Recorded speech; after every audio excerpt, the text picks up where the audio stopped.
Bonjour à tous, nous avions passé bien du bon temps en Inde en explorant la vie fascinante de Shivaji Bhonsle, alias le Grand Marathe, ou le Chhatrapati Shivaji Maharaj, fondateur du royaume marathe au XVIIe siècle. Vous allez aujourd'hui découvrir l'épopée marathe qu'il a déclenchée par ses succès et qui est essentielle à la compréhension de l'Inde moderne. Si vous n'avez pas encore vu les mini-documentaires que je vous ai offerts à son sujet, bien que vous serez en mesure de saisir ce mini-documentaire sans problème, je vous invite néanmoins vivement à regarder ces vidéos avant de passer à la suite. Les liens sont en description. J'imagine par ailleurs que vous devez vous demander, mais pourquoi ce bon vieux démystif me parle tant de ces marathes dont je n'ai par ailleurs jamais entendu parler dans mes cours d'histoire? Qui sont-ils? Est-ce vraiment si intéressant? Et en quoi l'épopée marathe est-elle un moment essentiel de l'histoire de la plus grande démocratie du monde d'aujourd'hui, l'Inde? Eh bien laissez-moi tout d'abord vous les présenter comme il se doit, avant que nous explorions leur histoire, nous permettant de répondre à toutes ces questions. Les Maraths sont un peuple hindou du centre de l'Inde, dont les origines remontent à l'Antiquité, et dont la particularité est d'avoir totalement rebattu les équilibres politiques du sous-continent indien à partir du XVIIe siècle, avant de le dominer, et ce jusqu'à ce que les Britanniques en viennent difficilement à bout au début du XIXe siècle, au terme de 3 guerres, qu'ils ne gagneront pas toutes d'ailleurs, bien au contraire, et ce afin de pouvoir contrôler l'Inde.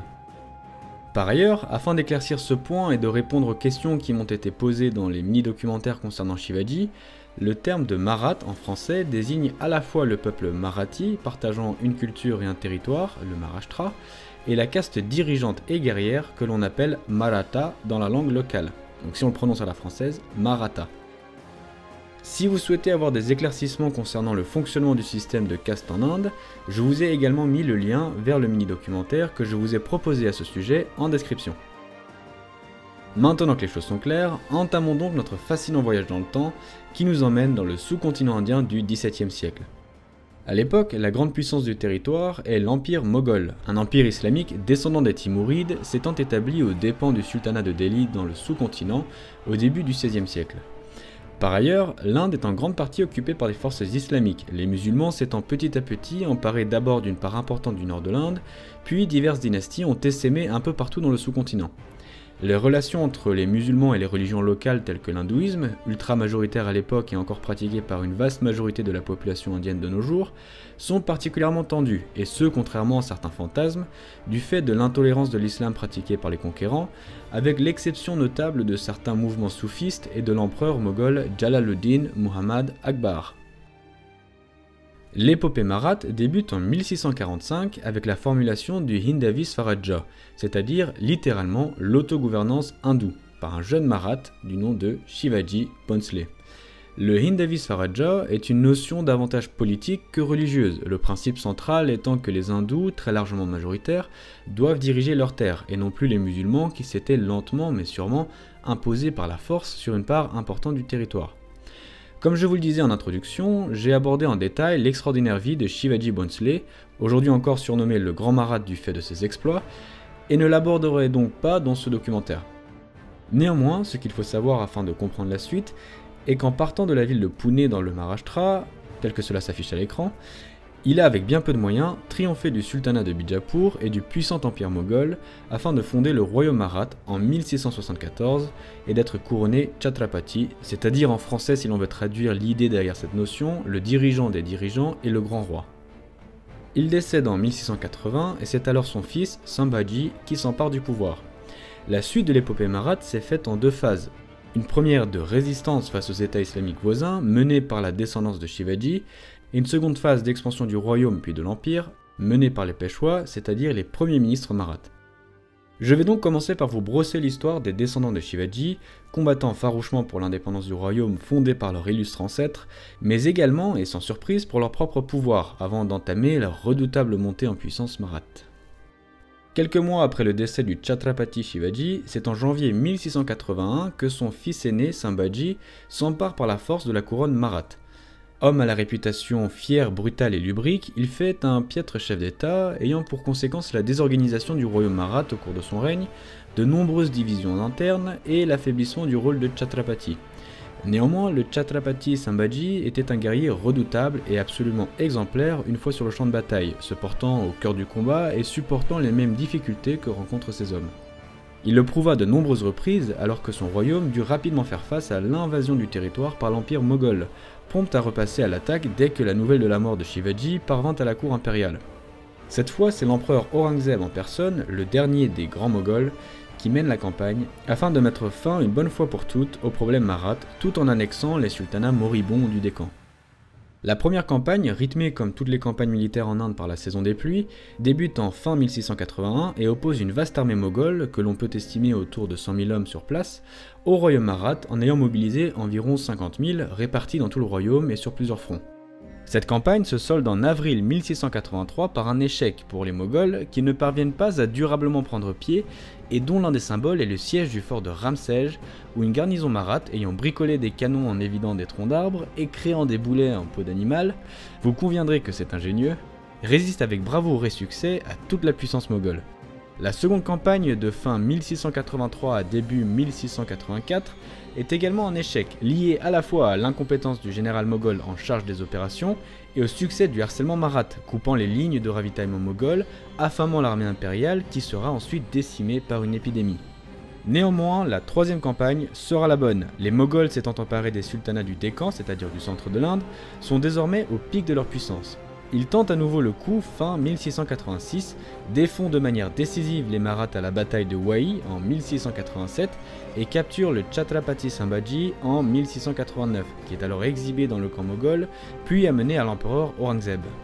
Refusant la soumission et la conversion à l'islam, se permettant une ultime bravade en exigeant la main de la fille de l'empereur en échange de son éventuelle amitié, il termine sa vie cruellement torturé, mutilé puis exécuté. En plus de punir son ennemi, Aurangzeb espérait ainsi instiguer la terreur chez les Marathas, les diviser et éliminer l'héritage de Shivaji. De fait, à ce moment de l'histoire, la situation semble compromise pour le royaume marathe. L'État est divisé et désorganisé, l'armée marathe est affaiblie et son moral est au plus bas.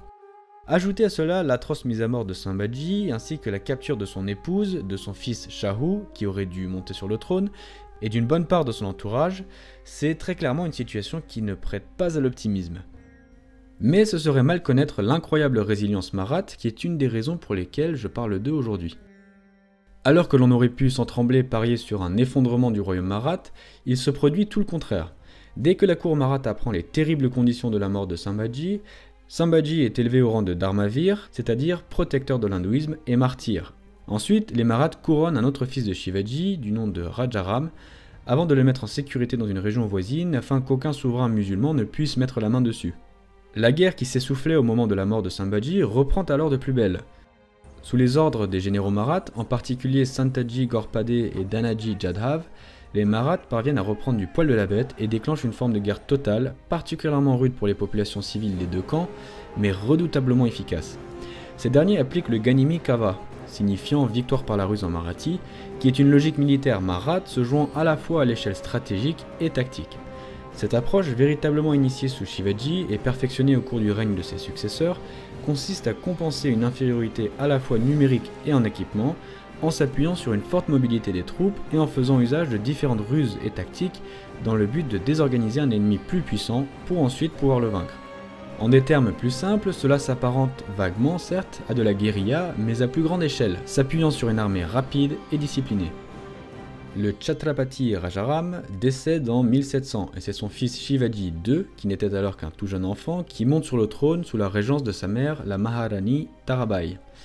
Cette dernière est au passage le personnage de départ de la Confédération Marathe dans le jeu Empire Total War. Tarabai, qui était une femme au caractère volontaire et bien trempé, ainsi qu'une bonne administratrice, commandait en personne les campagnes militaires. Elle parvient avec ses talentueux généraux à neutraliser les Moghols en harcelant leurs lignes logistiques et en portant la guerre dans leur territoire, allant jusqu'à rendre les territoires moghols temporairement tributaires du royaume, forçant l'empereur à détacher d'importants contingents afin de défendre ses terres. L'empereur Aurangzeb, quant à lui, ne verra pas le bout de la guerre et décède en 1707 à l'âge vénérable de 88 ans, après plus de 26 ans d'une guerre épuisante pour ses armées, ses finances et son empire. Mais la guerre ne se termine pas pour autant et la cour moghole relâche un certain Shahu, le fils du Chhatrapati Sambhaji, capturé plusieurs années auparavant et désormais en âge de réclamer le trône marathe. Les Moghols espéraient ainsi affaiblir les Marathas et éventuellement mettre un souverain qu'ils espéraient docile ou au moins favorable sur le trône marathe. De fait, cela déclenche bien un conflit armé dans le royaume marathe. Mais il est rapidement réglé et Shahu s'empare officiellement du pouvoir en mars 1708 au détriment de Shivaji II qui n'avait alors que 11 ans.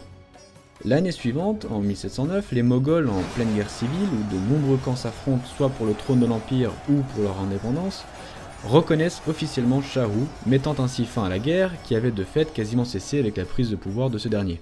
Cette victoire de fait, qui peut paraître miraculeuse si l'on n'a pas les explications que je viens de vous partager, annonce la seconde phase du royaume marathe. Sa montée en puissance, le transformant en empire, et le retour d'un pouvoir hindou sur une grande partie de l'Inde, essentiel afin de comprendre l'histoire du sous-continent et de l'Inde moderne. Cette montée en puissance des Marathas sera le sujet du prochain mini-documentaire qui arrive très rapidement et qui est actuellement en plein montage. Je pensais d'ailleurs initialement traiter de cette épopée d'une traite, mais cela ne lui rendrait d'une part pas justice et ne serait pas non plus très agréable à suivre pour vous. Je souhaite d'ailleurs vous remercier, sincèrement, tous pour votre admirable curiosité qui vous a fait cliquer sur ce sujet. C'est un sujet qui me fascine, et j'espère que cela s'entend et se voit à l'écran, et que vous prenez autant de plaisir que moi en suivant tout cela. Je remercie également de tout cœur Litchi pour ses superbes illustrations et son précieux travail à mes côtés. Dites-moi en commentaire ce qui vous a plu, posez-moi vos questions si vous en avez, et si vous avez des retours à me faire à la fois sur le fond ou sur la forme, c'est également là que ça se passe. Un pouce bleu et un abonnement sans oublier la petite cloche bien sûr, si ce n'est pas déjà fait, seront par ailleurs très appréciés afin d'encourager nos travaux.